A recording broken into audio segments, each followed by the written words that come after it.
Hey, my name is Chad, and we're going to look at something kind of cool. I just learned something today, thought I would share it with you guys. So let's take a look at this amp annealer. So as you can see here, this is the Annealing Made Perfect Mark II. And so actually today I was going to film another video with spinning my spinner and see if I could actually get that done and catch it on film. But I had some issues out at the range, and we'll just say we weren't hitting what we were needing to hit. So I called it there and came home, unloaded. But during this afternoon, I learned something with this and finally starting to tinker with it. So I figured we would take a look at it and I would share with you what this does that is so really cool. So first thing you got to do, there are cartridge specific pilots that they call them. This is the number 3, that's going to be for 223. Over here I've got my number 17, and this is the one that's for my 6 Creedmoor. Now if you look close at them, you can see that the threads are about the same, but the knurling, so there's different depths on these, and I think the cut inside the top is slightly different. So between each of the different ones, they're going to have different diameter holes in them, and then slightly different dimensions, and that's going to control how deep that your case is inserted down into the mouth here. So what you do, let's take number 7, and they come with these little protective caps, so we'll keep that one out of the way. So we're going to be using number 3. So we just get that locked down in place, easy enough. And then what you're going to do is take your shell holder that corresponds with the cartridge that you're going to be using, okay? And this little brass knob comes with it, and that guy is just going to fit down there, tighten in, and then you've got a brass way to hold on to it.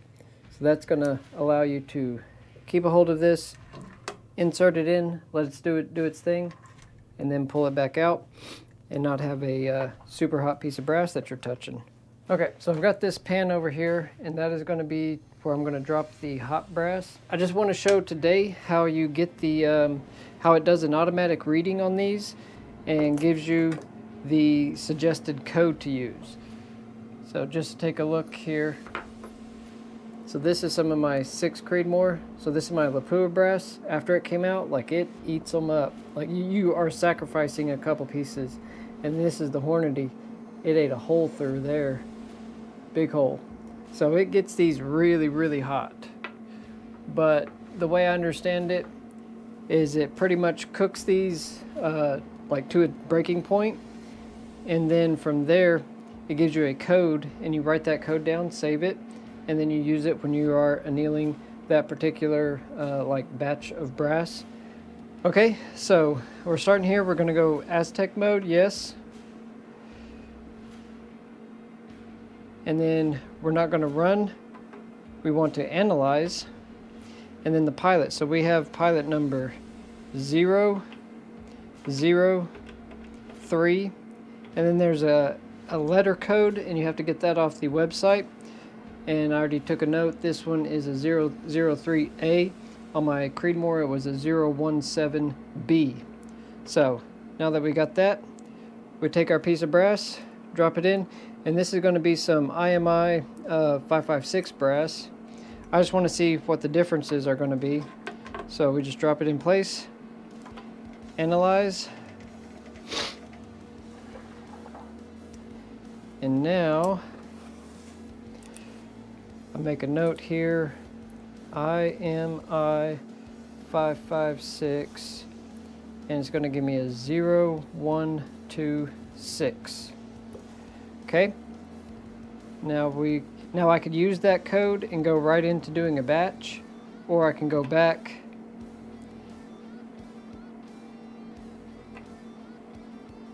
analyze, and let's see if we can see. Oh yeah, so it ate up that head right there, or the mouth right there.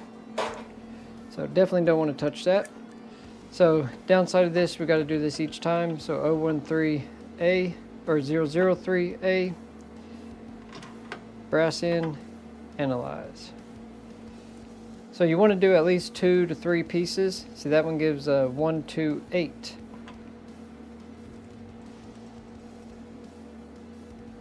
Zero, 1, 2, 7.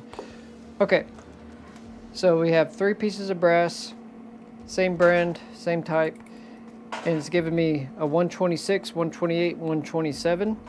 Average of those is going to be a 127. So what I will do is call my IMI code a 127. Okay, so next we're going to try some PPU 223 brass. Drop him in. Okay, so this will be a different brand and sold as 223, and it's got a 0135. Also, it ate up that, so pretty cool.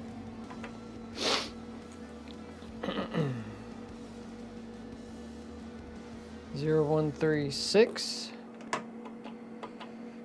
Okay, last one is going to give me a 0138. So what I would do, I would take the average of those, probably going to come out to a 136. And now we're going to do a couple of Lake City 223. So as you can see, once you get the code figured out for whatever brass you're using, you don't have to do all this. 127. So I figured since I just learned this today, I want to go ahead and get a couple different codes for a few of the brasses, different brass that I have kind of collected here.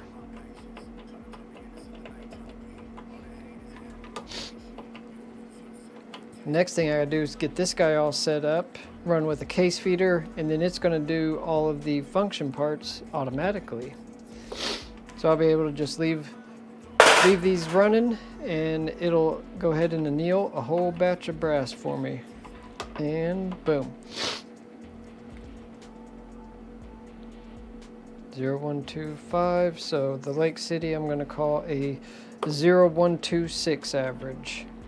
Now, that's the last one I'm going to do. So if I wanted to go ahead and start annealing a batch of this, I can hit use, and it will take that code, automatically apply it in, and then I can start going ahead and annealing some of these. But we'll go over that in the next video. So ideally, I've got all these codes now. What I'm going to be able to do is get this contraption set up. And what it's going to do is interface with the system here, and brass will drop in here. It's going to push it forward onto this arm. This arm is going to drop it down, lower it into place, let it run the cycle of annealing, pull it up. This arm is going to flip it over, and it's going to slide out the back and drop down here into my tray. So that'll be pretty cool once I get that all set up.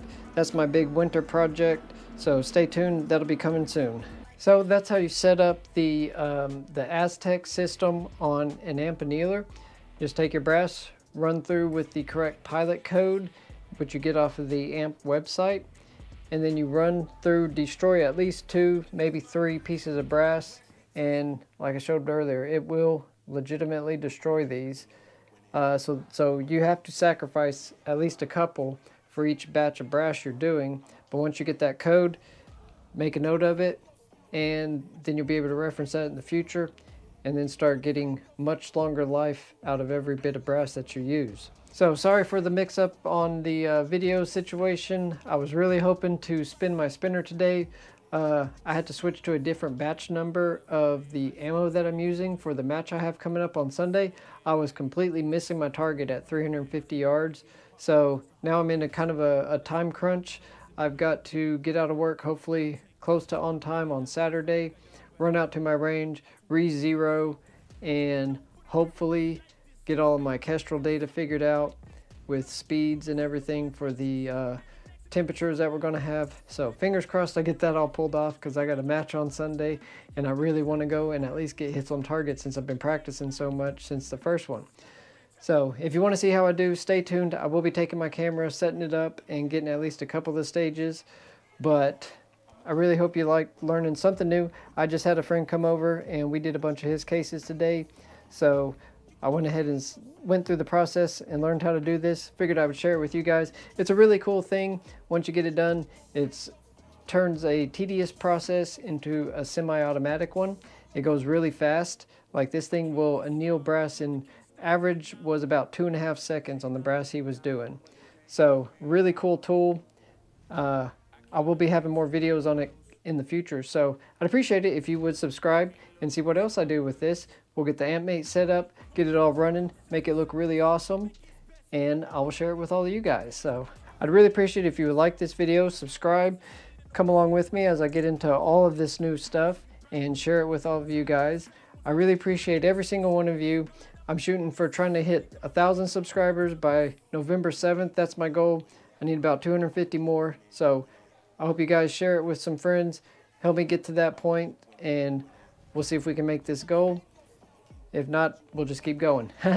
But anyways, I appreciate every one of you. I hope you have a great rest of your day, wonderful weekend, and we'll see you on the next one. Thank you. Bye.